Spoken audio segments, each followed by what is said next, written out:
What's up, everybody? Welcome to Pop Culture Philosophers. Welcome to our Friday show that we do with our friends over at Dynamite. And of course, we can't have this show without the one and the only. I am Rockin Robbie, and we got awesome Amy joining us with us. How are you doing? I am very well, Robbie. Yeah, it's just a little old me today, but the show must go on, right? The show must go on. That's right. 100%. We got a whole plethora of things to discuss today, including the casting of, well, who is it? Julia Garner, I believe, as Silver Surfer.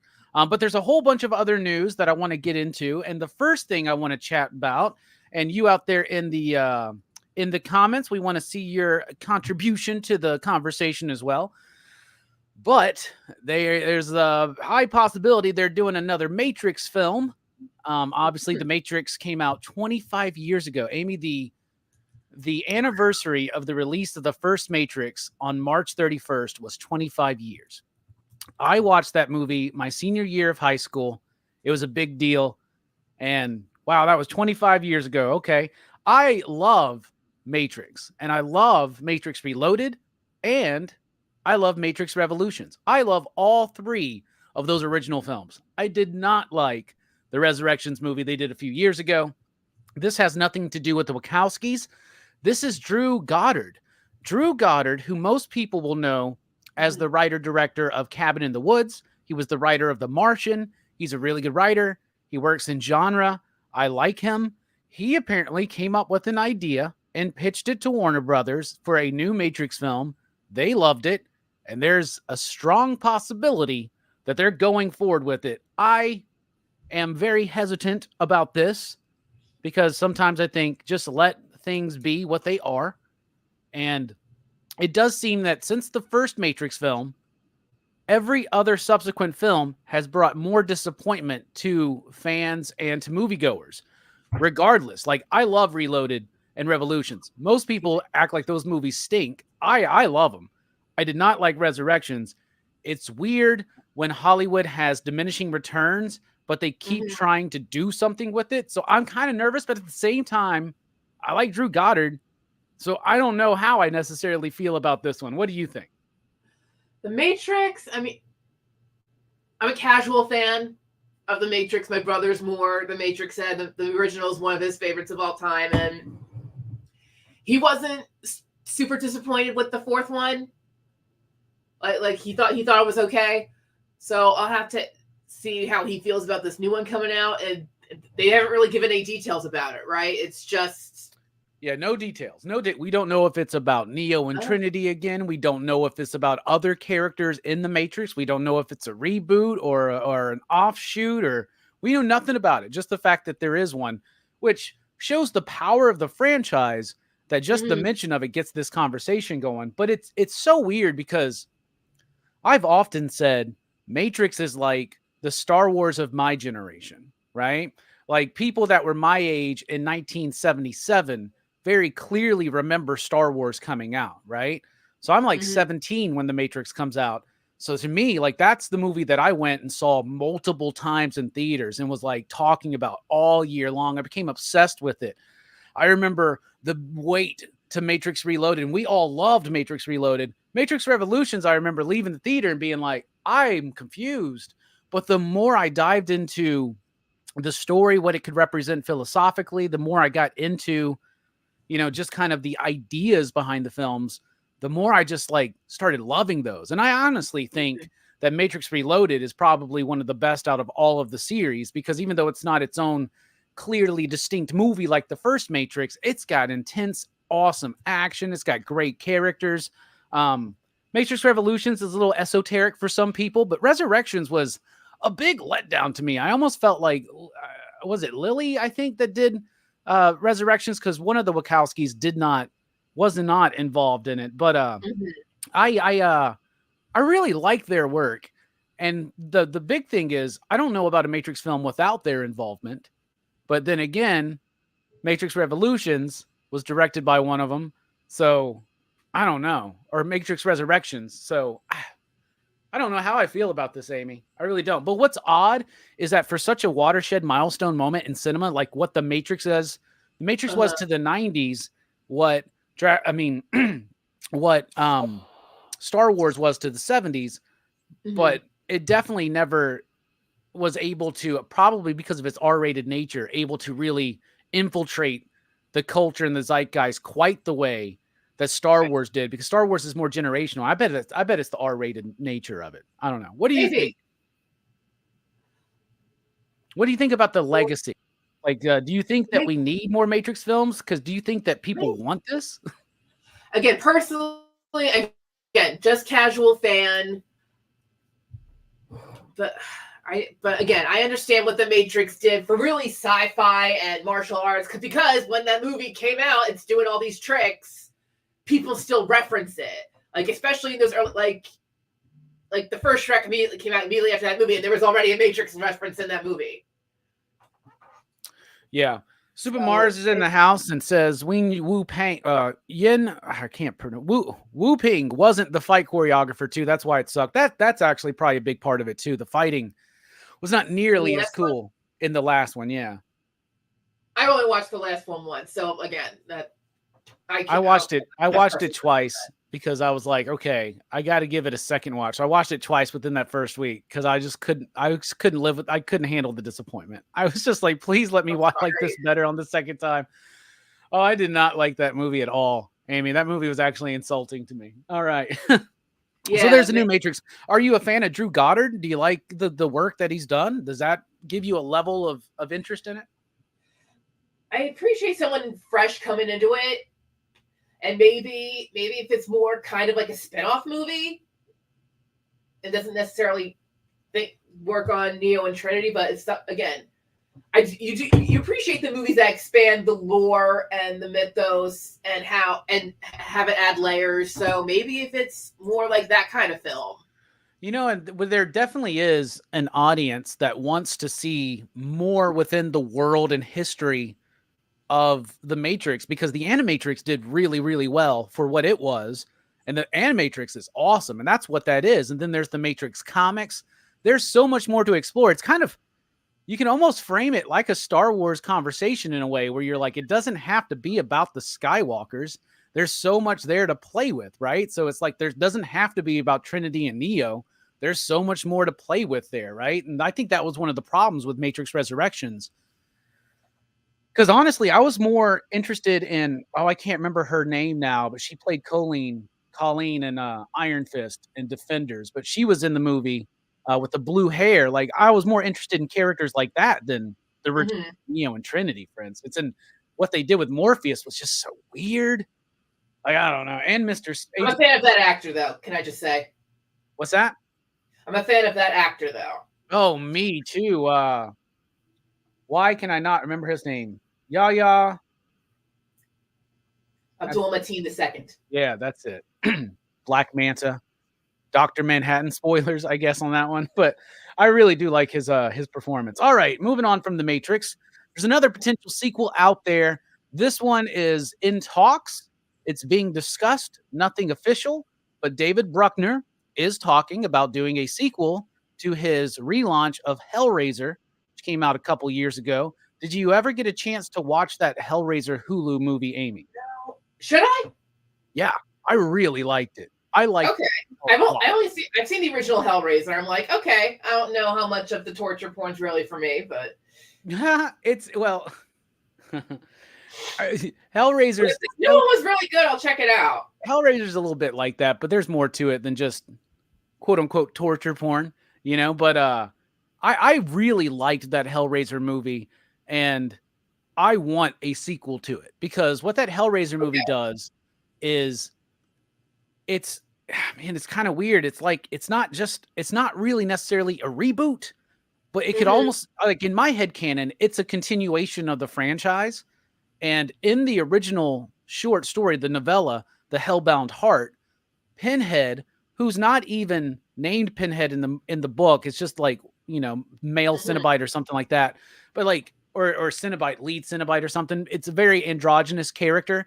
They cast Jamie Clayton as the character, which I'm a big fan of her work from what's that show? Sense8. I love Sense8, which is also the Wachowskis. So I was excited to check it out, and I was really surprised by the new Hellraiser film, and I would like it because it really elaborates on the lore of the Lament configuration really, really better. So I really hope they do it. I do. I'm happy that you're happy. Well, you should watch it. You should watch it. Okay. 100%. Noted. Yeah, it's good, and it's I think it's very effective. All right, and then we since Roadhouse has been such a topic of discussion here, I did want to go through this.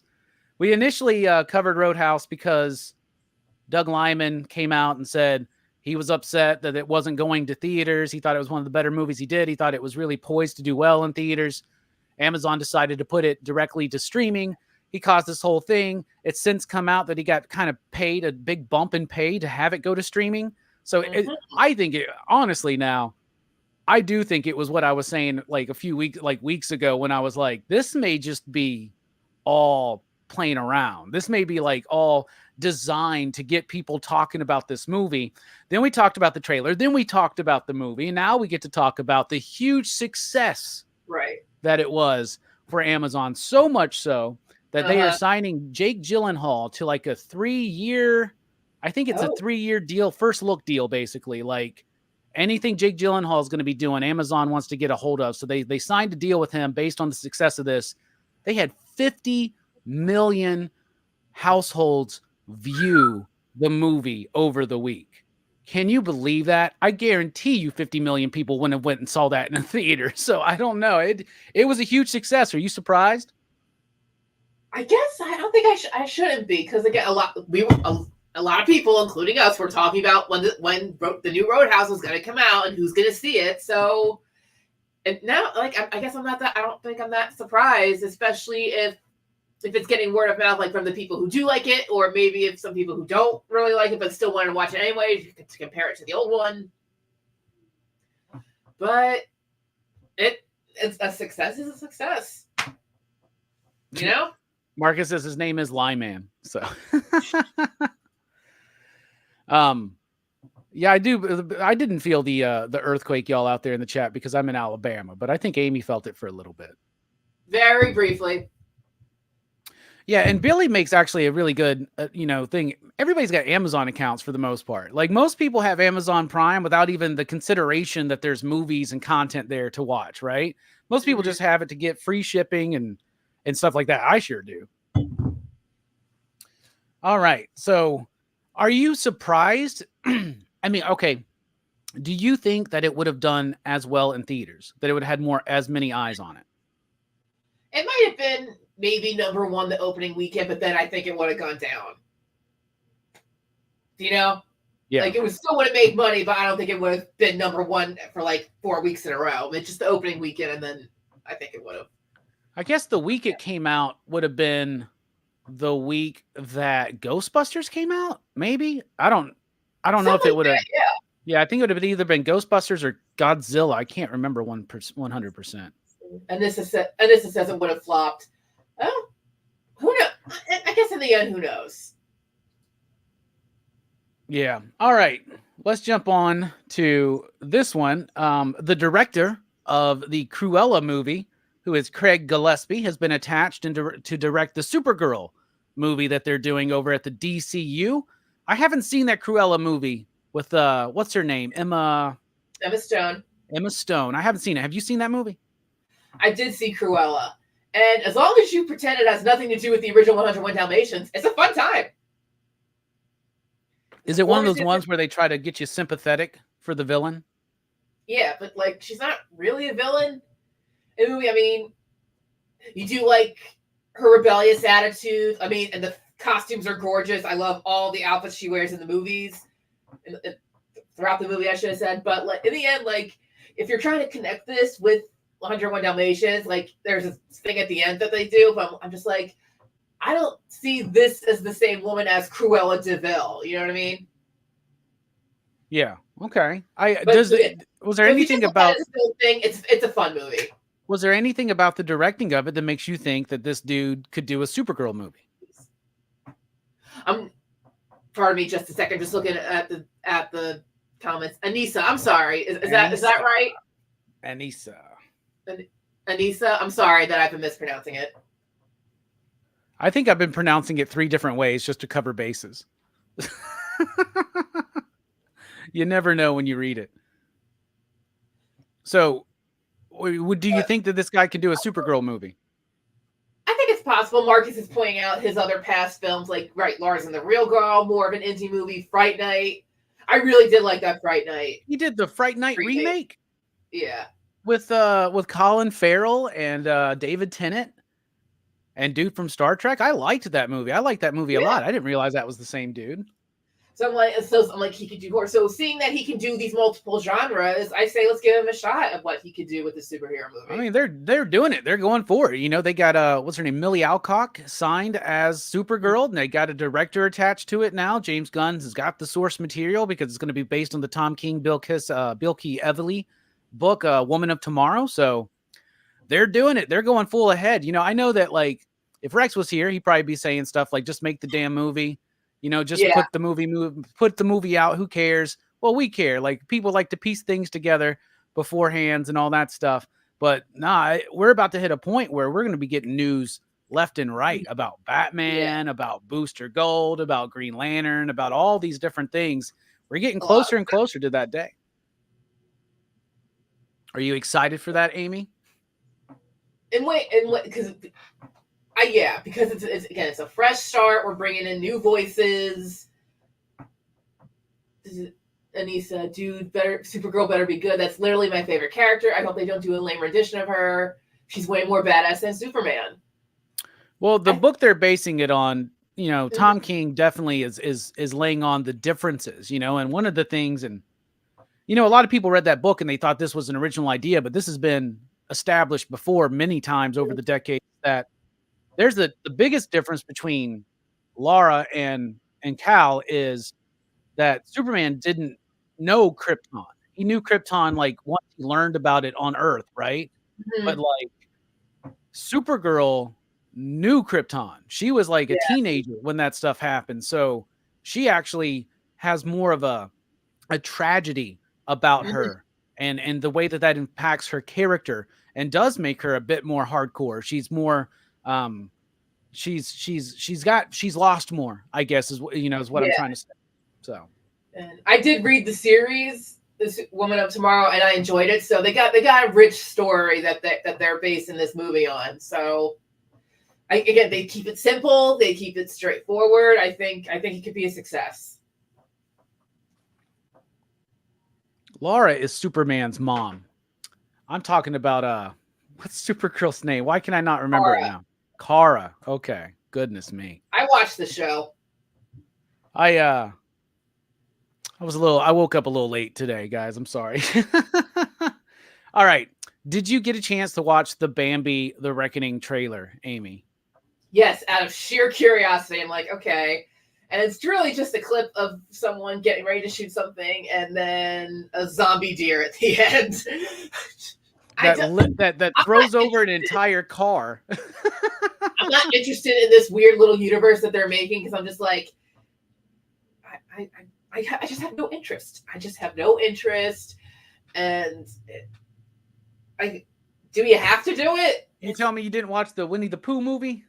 No, I did not. I had no desire to watch that. Me neither. I had no desire. Terrible. It's like, why bother? There's so many people like in the horror community that like are into that movie, and maybe I'll watch it one day, but I don't know. Nothing about it really made me feel like that sounds cool. The same thing with this Bambi movie. Like, I don't know what's going on. Like I was watching it and I was like, this looks so stupid to me. That as soon as the deer throws a whole car, I was just like, whatever. That looks so stupid. Carrie, when I say zombie deer, it looks like a zombie deer. I don't know if he's actually a zombie, but he looks very ferocious. But so I kind of just threw zombie out there just as whatever. And like you said, this is set up to be in that world of that whole like blood and honey Winnie the Pooh thing, right? Because aren't they planning like a crossover or something like that? Something like that. If anyone knows more about it, please let us know. Most of the Disney characters should be in the public domain. It sucks how they can rewrite laws, but I think technically a lot of Disney characters are in public domain, but they have their specific version of a character they have copyright on, but certain characters Again, anyone can make a Snow White movie. Anyone can do a Peter Pan movie, just as long as it's not that Disney imagery. Otherwise, you can do whatever you want. Bambi, I guess, I don't know what Bambi's source material is. Yeah, what is Bambi's source material? I thought that was an original idea because it's like one of the rare ones where it's not based on something before. I don't know. I could be wrong, though. I'm looking it up. It was adapted from a 1922 novel called Bambi: A Life in the Woods. Okay, so it's a novel. Yeah, so it's a novel. Interesting. I did not know that. I didn't know that either. So in the novel is 1922, published in 1923, so that's why it's in the public domain now, right? Because it's 100 years. Right. Okay. See, now... Aren't they making a Steamboat Willie horror movie or something too? I think they are, and Eric Larsen's been using Steamboat Willie, Mickey, and Savage Dragon in a very weird way. Yeah, only that version of Mickey Mouse people can mess with. Exactly, and they'll a lot of stuff's going to start coming up soon because now, like Anissa said, a lot of these copyright laws have been shifted and changed over the decades, but I think they're kind of up to the point where it's over. Like, I mean, it happened with Winnie the Pooh. It's happened with Bambi. It's happening with Steamboat Willie, Mickey Mouse. So I don't know. I wonder what's going on with but then it's about the original versions of the characters. So that means that we're like getting close to Superman and Batman being public domain characters, right? But Superman, I can only imagine how crazy that's going to be. Right? But the thing is like the Superman's got to be different. He's got a different S shield. He doesn't fly, right? Mm-hmm. There's no Daily Planet, like all this kind of stuff. So it's going to be interesting to see the things that people do to avoid the copyright. I mean, hey, look at Nosferatu. That was because they couldn't do Dracula. So that's how Nosferatu came to be. So again, it's crazy what comes out of it.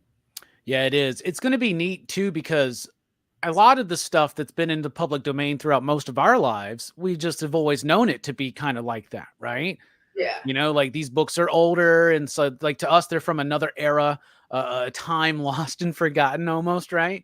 And so it's going to be interesting to see these characters that we know as being IP that are so popular all of a sudden start leaking into public domain. Like Batman is a way bigger deal than someone like the Spider or something like that, So it's going to be interesting to see how this all happens in comics and film and all that kind of stuff. What's up, Bueller? It's not my birthday, but thank you. There was a thing yesterday that he just happened to be like, oh, Amy, like, yeah, say, Amy, happy birthday. It's not my birthday either, but he's like, oh, just go with it. Okay. It's everyone's birthday. I should read Poison Ivy, like, Anissa, a specific Poison Ivy book, or... The new Poison Ivy book is really good. It's like 21 issues in or something like that. Written by G. Willow Wilson. It's really good. I like that book. Okay. Thank you for the recommendations. I'm hearing... And low hit Omni-Man and Homelander and Hyperion. Those are different characters. They're Superman, like... They're like Superman type characters, but they're not Superman. They don't wear his costume. It's not necessarily about the powers, but I'm saying if you have a character, if you're trying to do Superman, when Superman goes public domain and you have him flying, DC's going to come after you because that's not the version of Superman that's going to be public domain. It's going to be that golden age first issue Superman. So it's not my birthday. My birthday is in a month. Thank you, Anissa. I'll look into it. New Poison Ivy trade. Yeah, there's 3 that are scheduled out right now. I think the 2 hardcovers are out, but Poison Ivy's been a good book. I've been enjoying it. Anita, you'll be able to call him Superman. Yes, that will be part of it. Yeah, they can call Steamboat Willie Mickey Mouse in the Savage Dragon book. Eric Larsen's getting away with it because it's public domain. But if he put gloves on that character, Disney would come after him like crazy. These lawyers are ready for every little detail. So it's going to be interesting to see everybody try to do their things and have to do it the right way. So, All right, let's get to the big subject then, Amy. All right. Fantastic Four has found their Silver Surfer. Their Silver Surfer is going to be played by Julia Garner, who I am not familiar with because I've never seen Ozark or Inventing Anna or The Royal Hotel or The Assistant or Dirty John or The Perks of Being a Wallflower, but she is a 3-time Emmy winning actress. She has, to me, a look that seems very appropriate for Silver Surfer. What I mean is like very slim, very slender. I don't mean this in a negative way, because I'd say the same thing about Doug Jones, who portrayed him physically in the last Silver Surfer movie. Alien-like, right? Something almost otherworldly, right? And graceful about it, right? But I'm not familiar with her, but I know she's won 3 Emmys, and I hear that she's awesome. I'm in the same boat. I've heard that she's done great work. I've seen her Emmy clips, and I trust that they're making a good decision with casting her. Yeah, but the issue that's really getting a lot of people is she's not playing Norrin Radd, so it's not like a gender swap of Norrin Radd, who is the Silver Surfer. She's playing Shala Ball, who is the Silver Surfer's lover, right? Norrin's lover on their original planet, right? And Norrin chooses to become the Silver Surfer. And she's playing Shala Ball as the Silver Surfer. So it's not, in fact, Norrin Radd. So you get all these elements. That's a pre-existing comic book character. It's a pre-existing comic book character that I've seen many people already try to be like, listen here, you noobs. She's already been Silver Surfer in this and blah, blah, blah. Okay, it's easy to look at online at Marvel Database or whatever and look up Shala Ball and see images of her as the Silver Surfer. We're talking about like Earth X. We're talking about like alternate reality type things. We're not talking about like never in the main line has Shala Ball been the Silver Surfer for like an extended period of time. It's just not, that's just not there. That's fine. So you got all these things going on. You got people that are like obviously going to be upset because of the gender swap on a fan favorite character, Silver Surfer. But then you got people that are going to be like, it's not even Norrin Radd, so why are y'all tripping? It's Shala Ball. But then you're going to have people to be like, that's what I'm saying. I don't care if it's a woman, but it's not Norrin Radd. Like, that's all I wanted. Like, was this? Then you get other people that are going to say, well, they already had Norrin Radd in a movie, and that movie tanked. Well, that's not the reason why that movie tanked. You know, you think Lawrence Fishburne and Doug Jones are not like great performers to do Silver Surfer? That movie had a lot of problems outside of that casting, right? So there's a bunch of knee-jerk reactions. I'll be honest with you, Amy. My knee-jerk reaction was this. I laughed because I was like, why would they intentionally set themselves back already? This is already going to start having people start hating on this movie before anything is even really known about this movie. We don't know if there's only one Silver Surfer. We don't know if the results of this movie are going to lead to Norrin Radd becoming a Silver Surfer. We don't know what the script is. We don't know what the story is. We don't even know if Norrin Radd's in the movie or if he's not in the movie. We don't know. Like a lot of us could assume. So this is like a what if alternate universe where Shala Ball becomes the Silver Surfer instead. But we don't know. We don't know any of this. But it is already stirring shit up against this movie. And it just seems so silly to me that they would do this. I trust them to a point. I always take the wait and see approach, right? But it's definitely already going to start people talking shit about this movie, and it's already going to cause people to start being concerned and maybe not even go see the movie. It's going to bother a bunch of fans that Silver Surfer's got a huge fan base, and Silver Surfer deserves to be portrayed in a film. And we're talking about the Norrin Radd version, right? So, but that doesn't mean that that's not what's happening. We have no idea, but people are jumping to conclusions. But the other thing is, it shouldn't be a surprise. These are the rumblings that have been happening for a few months now, that they were intentionally trying to hire a woman to portray the Silver Surfer. So I kind of got a jumble of thoughts that I just spit out. What do you think, Amy? What's your take on it?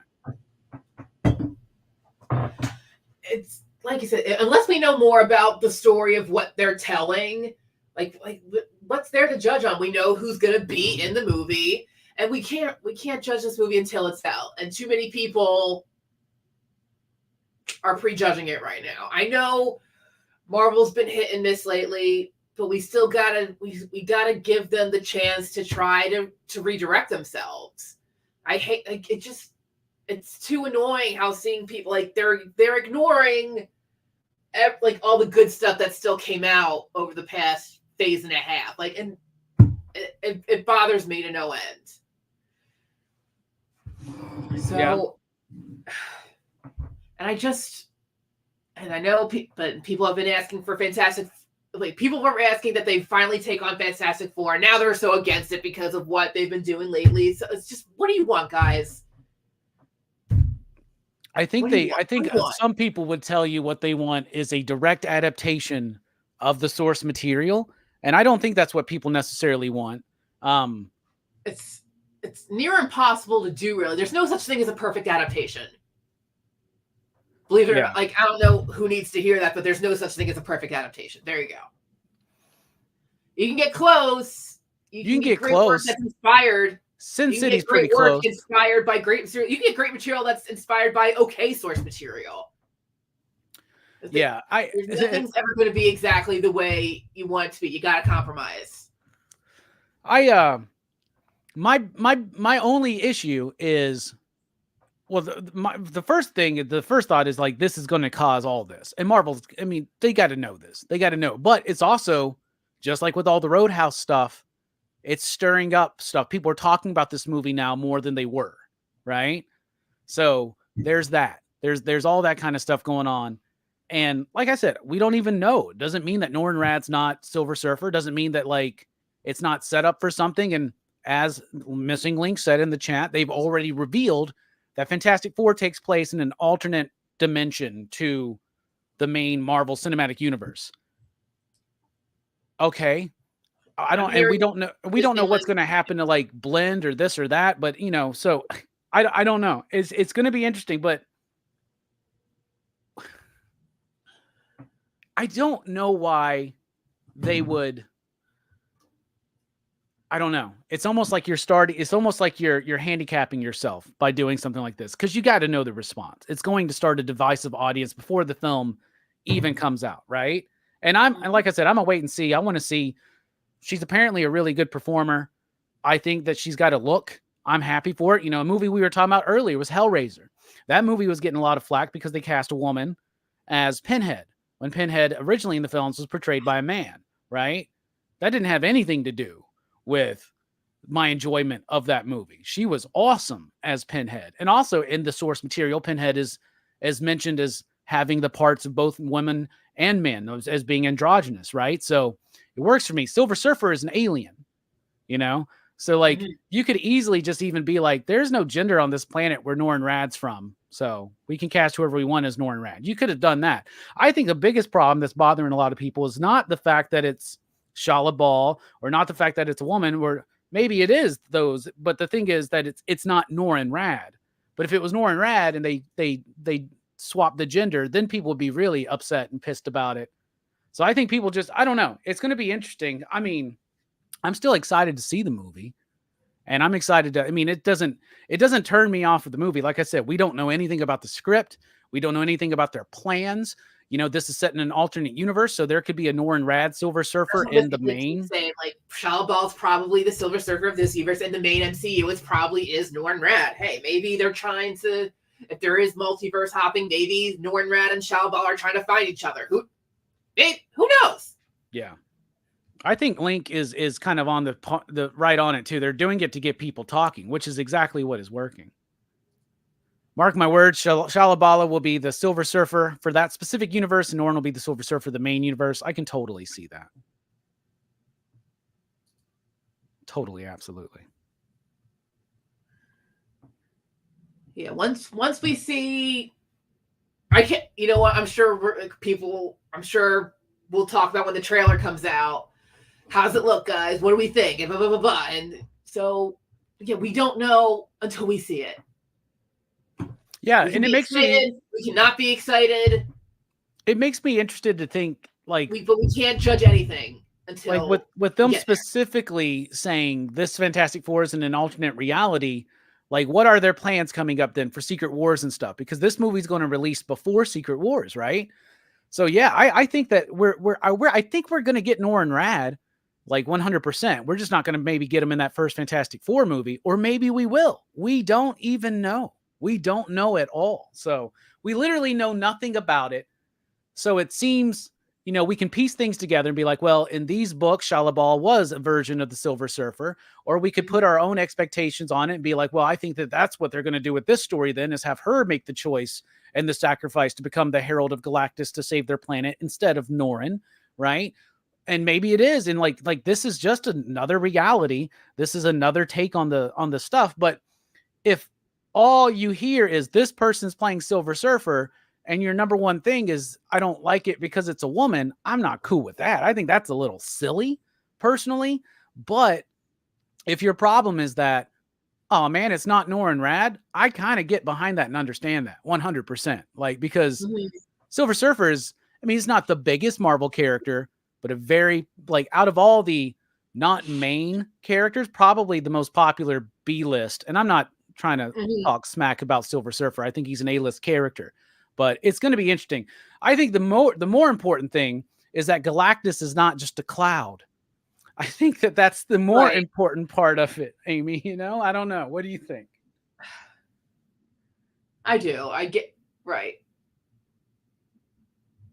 If you're disappointed that's not Norrin Rad, it's okay. You're disappointed, but please don't hate on this movie just because they're trying something different.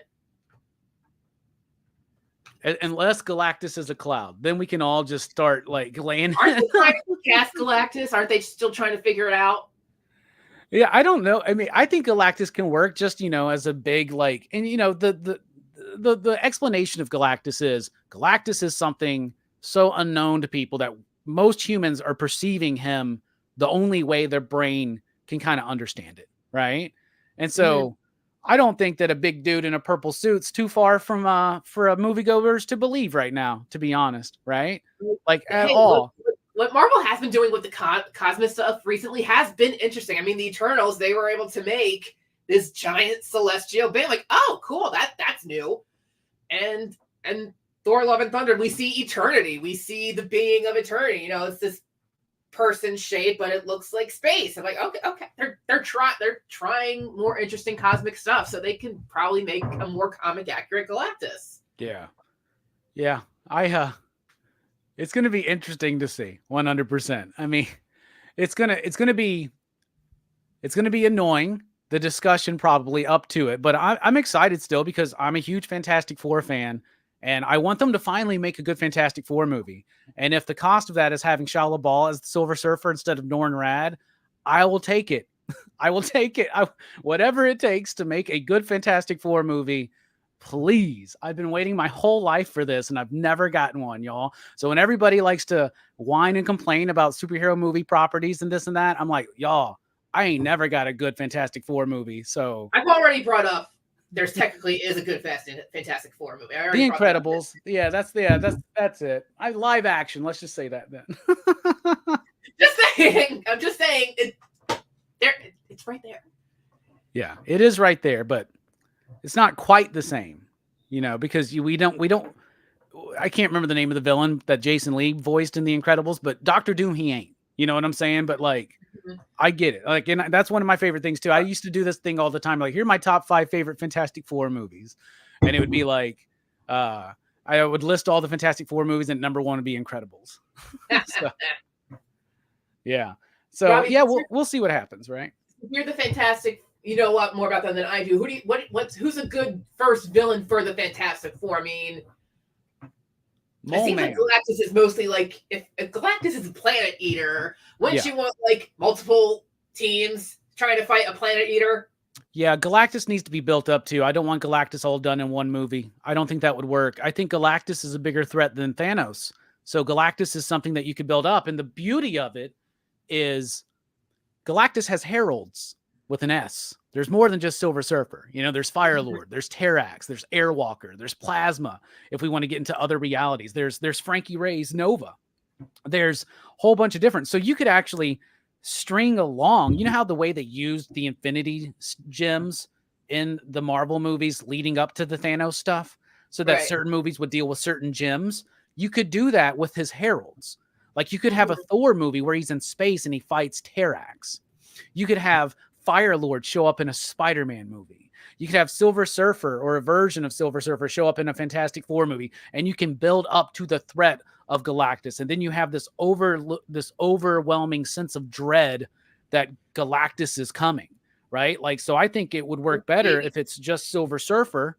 And then at the end of the movie, when they think they've stopped the Silver Surfer, they realize that no, there's something even bigger on the way. And maybe so they are kind of building up to that. Like, right, if we have a Silver Surfer in this movie, maybe that's just the hint of what's to come. Because they said, hey, they're trying to cast the Galactus, so that's something in the works. Yeah, but for me, I would lay in Mole Man as the first villain because he was the first villain in the comics. I think there are ways to make Mole Man cool. I do understand that a lot of people would want Dr. Doom. They've tried that a few times. They've tried that they've tried that every time. And like Dr. Doom is a big threat, and he's a Fantastic Four specific villain who's actually also just like a villain for the Marvel universe, right? And I do want him in Fantastic Four, so he needs to be threaded in the first Fantastic Four movie. I think he needs to be in there, but I don't think he needs to be the villain. I think maybe he's the dude behind the scenes, right? Like manipulating things. Yeah, I want something like that. Molecule Man would be a really good one. And we may even build up into Molecule Man, especially with Secret Wars, because I know that Molecule Man was a big factor in all of the Secret Wars events, right? Like the first one, the second one, and the Jonathan Hickman one. So there's a lot of good stuff like that. Yeah, the dude with wings is Airwalker. There's a whole lot. Annihilus would be a great one too. Annihilus would be a really great start villain because here's the other thing. It's like, here's some things, for instance, here's why we can't always just trust the source material and go directly with that, right? If we did the direct source material, we haven't made it to the moon yet. The Fantastic Four are trying to be the first people in space. They get hit by cosmic rays, which we know do not cause this level of mutations, right? Like we know so much more now, right? And even though this movie is supposed to be in another reality set in the 60s, so maybe they will have the space race be a part of it or whatever. But to me, it always made sense to use the negative zone, kind of like what they did. They did this in the last Fantastic Four movie that started out good and then just lost its way. And they did this in the Ultimate Fantastic Four, where it's their exposure into the negative zone radiation is what's changed them, right? And then if you're doing that, then Annihilus and Blastar, all those things, they're already there. And then you set up the potential for the Annihilation wave in future movies like Guardian movies or something like that. So there's so much you could do.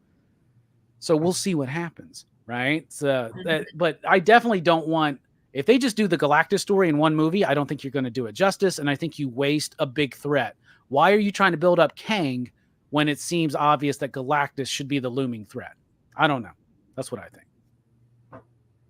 I remember thinking Galactus as like the next big bad ever since, like when Endgame premieres. Like I'm talking about with friends and family. I'm like, what's like these next 4 phases? What's the next big threat? I'm like, oh, Galactus makes total sense. He eats planets and he's huge. And how do you stop that? So it always made perfect sense to me. Huntara from the DeFalco run. That's a deep cut, Loet. I'm really excited for you. Hey, Raul, I don't know if I'd want to work for Marvel. I want to take all that blame. Oh, yeah. And the greatest herald of ever, Aunt May. That's an even deeper cut. That's a Marvel team up issue that I'm actually going to be doing a top down flip through on soon.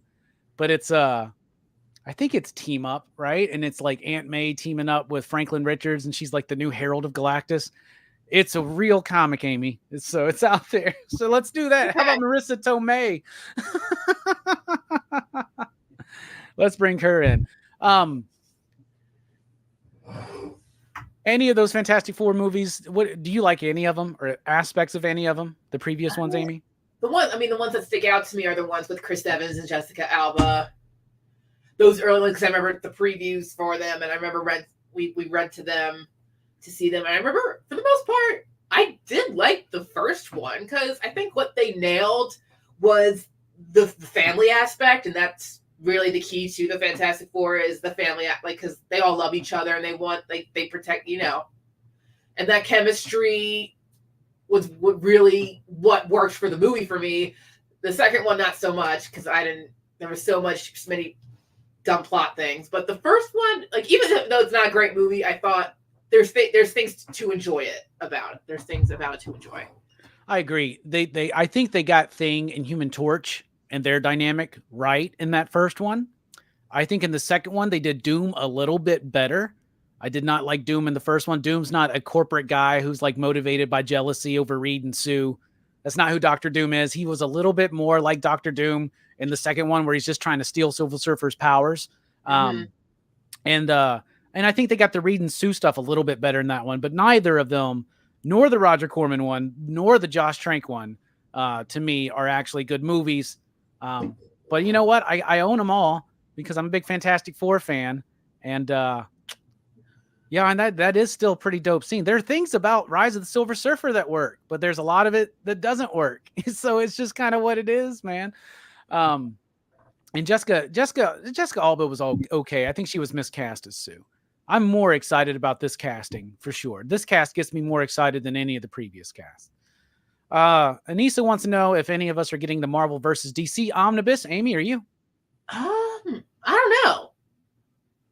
I don't know. My mind's been on a lot of other stuff lately. I've only started collecting personal comics. I mean, Scarlet Witch has grown to be my favorite Marvel character, so I've been collecting like her storylines and her single issues.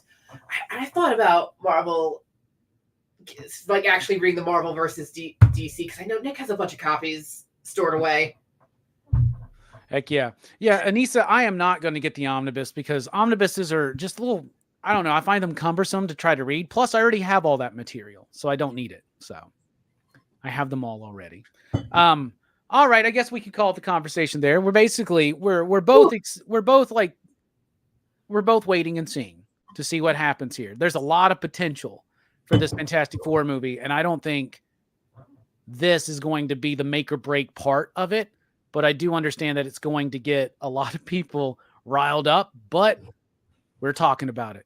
And just like with the Roadhouse stuff, we were talking about it, and that was a huge smash hit for Amazon. They're probably going to take all the wrong lessons from. So, Amy, thank you for joining us. What you got coming up? Tonight is the original art experience over on The Experience, 7 p.m. Eastern. We're going to have a lot of John Romita Jr. Spider-Man art, varying prices. There is one double-page spread that will be up for best offer, so come check it out. Heck yeah. And then join us over on Monday over at the EXP for the Comic Collectables show. That's always a fun hooting and hollering time. And then tomorrow, Monday night, for PCP Movie Night, we're actually finally rebounding off of Cats, and we're going to be talking about Gladiator, which has a sequel coming out later this year. Which we should be getting trailers for pretty soon, probably. That's going to be an interesting sequel to see, but I love the original Gladiator. Amy, what do you think about it? It's been a while since I've watched it like front to back, but whenever it was on cable, my mom's like the biggest Gladiator fan, and whenever she had it on, I watched the scenes with her. So I mean, obviously it's a good movie. So I don't know. Is Ridley Scott's directing this new? Is he producing or actually directing this new one? He's actually directing it, yeah. And it's about the kid grown up, like Lucilla's kid. Now, Ridley Scott's the one I've been very lately on. Really? Yeah.